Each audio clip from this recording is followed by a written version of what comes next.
This project uses two mobile apps to achieve what is desired. At the onset, it is important to understand that these mobile apps, or the combination of these two mobile apps, is only available on iOS or Apple devices. The first mobile app is one called Evernote, which is a popular note-taking app which houses all of the information for the different points along the Pioneer Trail. The second mobile app is one called Idea Places, which allows all that information from Evernote to be synced to a digital map. Once the apps and the information have been downloaded to your device, there are several ways that you can actually find this information. One way is by geography. Let's say, for example, I wanted to zoom in on one particular point. If I were to press on that point, I'm going to choose one near Glen Rock, Wyoming. It brings up a title of this note. When I click on that title, it brings up the expanded note. More will be said about the notes in the format.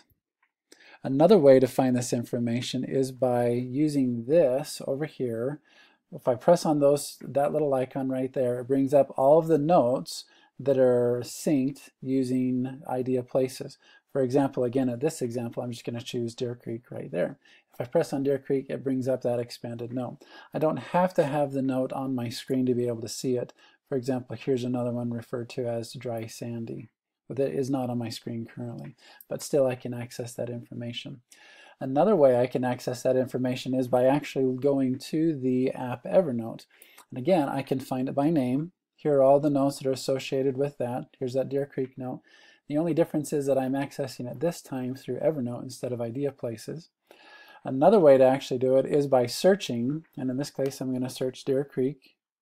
This icon right here means that there's a note that is called Deer Creek. I press on that, and there it is.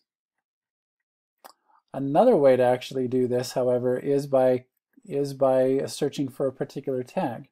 So I'm going to search for Martin Handcart Company, and that little icon right there means that this is tag. When I press on that tag, it brings up all of the notes that have been tagged with Martin Handcart Company.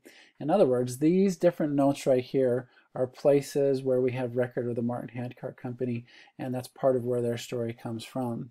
Incidentally, there are other tags that have been created in these notebooks. For example, the Willie Handcart Company.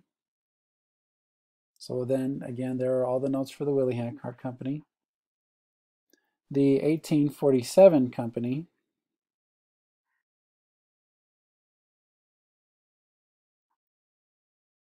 And individuals who were involved with and stories that were involved with the rescue. Notes follow a similar pattern. All notes follow a similar pattern. The pattern is location, general information, and then journal entries. The location includes a description of where each location is, but it also includes GPS coordinates. More will be talked about GPS coordinates in a moment. General information is just simply information about the site, maybe just some overall information, then of course, which also could include some pictures, but then of course we also have journal entries. In this case, at Bessemer Bend, we have journal entries from the Martin Handcart Company and also from different rescuers. At the end of every note, some notes have different multimedia, including pictures of what the location looks like today. The advantage of this topic, or I'm sorry, of this project, however, is that because everything is on a digital map, the locations can actually be determined digitally, and you can actually get access to them using turn-by-turn directions. I'm going to again go to my app Idea Places, and again, just for this example, we're going to choose Deer Creek. I'm going to press on that, and in the upper left-hand corner, you see a little round map icon. When I press on that, it asks if it has permission to open up into Google Maps. So obviously, to make this function work, you need to download the app Google Maps. If I hit OK, it will then open up into that particular point. It will actually open up in your Google Maps, which I can then get turn-by-turn directions by clicking on the driving icon. The blue dot is where I currently am. The red dot is where I'm going. And then if I click on this arrow right here, it gives me turn-by-turn directions. And it will give you turn-by-turn directions as long as your device is hooked up to the internet, either through a Wi-Fi hotspot or more likely through a data-enabled iPhone. Another way to actually get turn-by-turn directions is similar, but it's a little bit more difficult. You remember that in the notes, each note has GPS information attached to it. I can highlight that GPS information, copy it, go to my map app, whatever map app I'm using,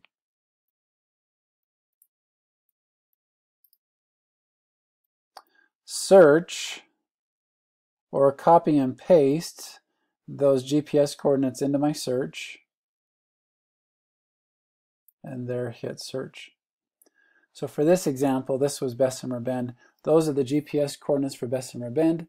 When this comes up, that will come up with those coordinates, and then again you can just route that using that function right there. Again, a lot of value to this. We hope that this makes sense. We hope that this is something that can be useful for teachers, for directors, for individuals involved and who love the Pioneer Trail, and just for anyone else who loves hearing and reading about a good pioneer story.